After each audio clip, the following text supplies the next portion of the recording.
ओम नमः शिवाय। श्री सद्गुरुनाथ महाराज की जय। परमपूज्य गुरुदेवता श्री कलावती माता की जय।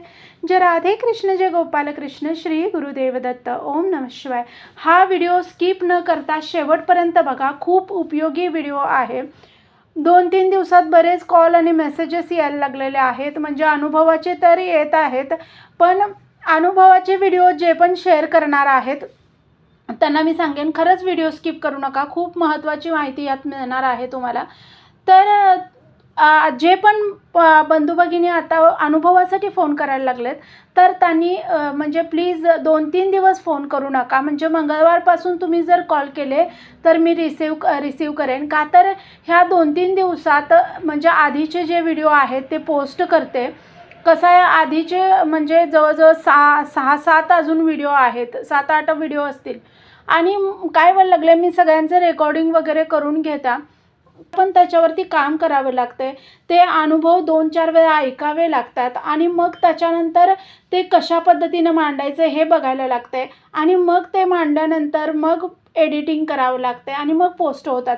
तर खूप वेळ जातो ह्या गोष्टींमध्ये आणि तेवढा वेळ नाही आहे। त्यामुळं हे जे आहेत ते व्यवस्थित एकदा पोस्ट झाले की मग पुढचे अनुभव घेतले ना तर काही हे होत नाही। नाहीतर उगीच म्हणजे सगळ्यांचे फोन आणि सगळ्यांच्या, आणि जे पण ह्या 2 दिवसात जे हे केलेलं होतं, पोस्ट केलेले होते व्हिडिओ श्रावणातल्या उपायांसाठी, तर त्याच्यावरती पण बऱ्याच कमेंट आल्यात। मला ज्या पद्धतीनं जमेल त्या पद्धतीनं मला वाटते मी कमेंटची उत्तरं दिलेली आहेत, व्हिडिओ थ्रू पण दिलेली आहेत, कमेंट कुणी केल्या तरी पण दिलेली आहेत।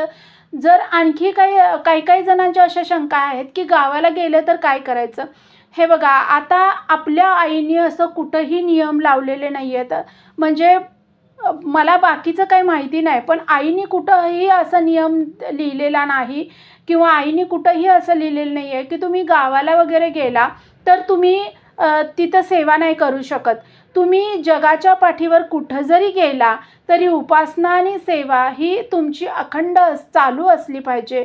तुम्ही गाडीत बसा, घोड्यात बसा, तुम्ही घरात बसा, तुम्ही ऑफिसमध्ये बसा, नामस्मरणाला कुठंही मर्यादा नाहीत। आणि वाचन म्हटलं तरी तुम्ही गावाला जरी गेला तरी 1 तासभर आपण काढून कुठंतरी म्हणजे त्यांच्या पण घरी आपण वाचन करू शकतो। असं कुठंही आपल्या चरित्राचं किंवा आपल्या कुठल्याही आईंच्या पुस्तकांमध्ये असा कुठलाही नियम नाही आहे की तुम्ही गावाला गेला तर खंड पडेल। बरं, आता तुमचं शिवपिंडीच्या पूजनामध्ये जे खंड पडेल तर तो आता काही करता येत नाही। मग तुम्ही जर गरजेचंच असेल गावाला जाणं तर जावा, जर नसेल एकदम गरजेचं तर तुम्ही गावाला जाऊ नका महिनाभर। बरं, आता काही पर्यायच नाही आहे, गेलंच पाहिजे असं जर असेल तर गावाला जावा। जे शिवपिंडीचं पूजन आहे तर बरं, एकदमच अडचण असेल की पर्याय नाही आहे, अशा वेळेला शिवपिंडी तर आपण नेऊ शकत नाही, पण आपण तिथं गेलो आणि समजा तिथं महादेवांचं मंदिर असेल तर त्या मंदिरात जाऊन तुम्ही जलाभिषेक किंवा जे आपण दुधाचा अभिषेक करणार आहे तो करा। जर नसेलच तर मग काही पर्याय नाही आहे, आईंची माफी मागा। आई सगळ्या गोष्टीतनं आपल्याला तारायला समर्थ आहेत। फक्त उपासना जी आपण करतोय ना तर ती उपासना मन लावून आणि नेमानं झाली पाहिजे, हे एवढेच नियम आहेत आईंच्या ह्याच्यामध्ये, बाकी काही नाही आहेत। आपल्याला इच्छा पूर्ण करून गेला, आईंना सिद्धारूढ वैभव हा जो तुम्ही आईंनी दिलेला पूजनीय ग्रंथ आहे तो व्यवस्थित तुम्ही वाचन केला आणि त्याचं एक वेगळं महत्त्व आहे, ते महत्त्व आपण जपलं तर आईंना दुसरं काही नको आहे असं मला वाटतं। तर तुमच्या इच्छा पूर्ण होणार। 3 पारायणं करा। बरं, मग मी असं केलं तर काय होईल का, किंवा तसं केलं तर काय होईल का, ह्या शंका घेऊ नका मनामध्ये की मग हे नियम तुटला तर काय होईल काय, तो नियम तुटला तर काय होईल का। हे बघा, आपण प्रापंचिक लोक आहोत आणि आपल्याकडून चुका ह्या होणार। सगळ्यात महत्त्वाच्या चुका टाळायच्या कुठल्या आहेत ह्या पारायणामध्ये, तर सगळ्यात महत्त्वाची चूक टाळायची किंवा नाहीच होऊ द्यायची हे म्हणजे कुणाची निंदा नालस्ती न होणे। ही सगळ्यात महत्त्वाची गोष्ट, ही फक्त पारायणांमध्येच नाही आहे तर कायमस्वरूपी ही गोष्ट की कुणाची निंदा नालस्ती करायची नाही, कुणाच्या चाड्या लावायच्या नाहीत, कुणाच्या घरात भांडणं लावायची नाहीत, आपल्यामुळं कुणाच्या घरात कुणाच्या ह्याच्यामध्ये भांडणं लागतील असं करायचं नाही. किंवा आपण जी सेवा करतोय ती मनापासून करायची.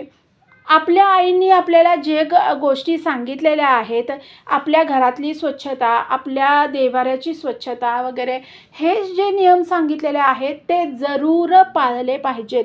बरं, आता मासिक पाळीमध्ये सुद्धा काही काही भगिनींच्या आहेत की म्हणजे मासिक पाळीमध्ये कसं करू, काय करू. मासिक पाळी आली तर पुस्तक वाचन करू नका. बरं, जर समजा मासिक पाळीमध्ये दुसरं कोण तुम्हाला असेल घरात वाचन करणारं, तर त्यांच्याकडून वाचन करून घ्या. तुम्ही ऐका बाजूला बसून. आईने काय असं सांगितलेलं नाही आहे. कुठलीही उपासना करायला, बालोपासना असू दे, नित्योपासना असू दे, भजनं असू देत, नामस्मरण असू देत, कुठल्याही गोष्टी करायला काही हरकत नाही आहे. तुम्ही व्हिडिओ लावून द्या भजनाचे आणि तुम्ही बाजूला बसून म्हणा. फक्त देवाच्या पुस्तकांना, देवाच्या वस्तूंना, मूर्तींना हात नका लावू. झालं एवढंच काय ते आपल्याला पाळायचं आहे. आईंनी खूप साध्या सोप्या सरळ पद्धतीनं आपल्याला परमार्थ साधायचा मार्ग दाखवलेला आहे. आईंच्या ह्याच्यात कुठलेही खटाटोप नाहीत. त्यामुळे तुम्ही अजिबात शंका घेऊ नका मनामध्ये. आणि दुसऱ्या गोष्टी म्हणजे आपण आपल्याकडनं जेवढं अन्नदान करता येईल, श्रावणामध्ये फळं वगैरे ह्या गोष्टी दान करता येतील त्या करा. जे पण चांगल्या गोष्टी आईने आपल्याला शिकवल्यात ना, त्या केल्या ना, आपल्याला बाकी काही करायची गरज नाही. बरं, आता ही जी पारायणाचं हे आहे, तर माझं असं मत आहे की हे 3 वेळा जर सिद्धारूढ वैभव वाचन केलं तर आईंना खूप आनंद होईल आणि त्यामुळं आपल्या इच्छा पूर्ण होत असणार. महादेवांना पण आपण महादेवांचा अंश म्हणतोय सिद्धारूढ वैभवांना, सिद्धारूढ महाराजांना, सॉरी काय मी बोलते, तर सिद्धारूढ महाराजांना आपण महादेवांचा अंश म्हणतोय आणि मग महादेवांचा आशीर्वाद मिळणं ही गोष्ट म्हणजे होणारच आहे. त्यामुळं बाकी काही शंका तुम्ही मनात घेऊ नका. अगदी निशंकपणानं पारायण करा. ह्या महिन्यामध्ये पाळायच्या गोष्टी सगळ्यात महत्त्वाच्या ह्याच आहेत की आपण नेमानं उपासना करणे. आणि हे करताना मी आधीच्या पण व्हिडिओमध्ये सांगितलं आहे, हे करताना कुणीही आपल्या नित्यनेमाच्या ज्या सेवा उपासना आहेत त्याच्यामध्ये खंड करायचा नाही बिलकुलसुद्धा. म्हणजे तुम्ही प्रातस्मरण करत असला, सायंस्मरण करत असला किंवा नित्योपासना करत असला, बालोपासना करत असला, जी रोजची सेवा तुम्ही करताय, उपासना जी करताय ती केलीच पाहिजे. ती सोडून मी नुसतं पुस्तक वाचते असं चालणार नाही. आईंना ते आवडणार नाही. तर ह्या गोष्टी आहेत.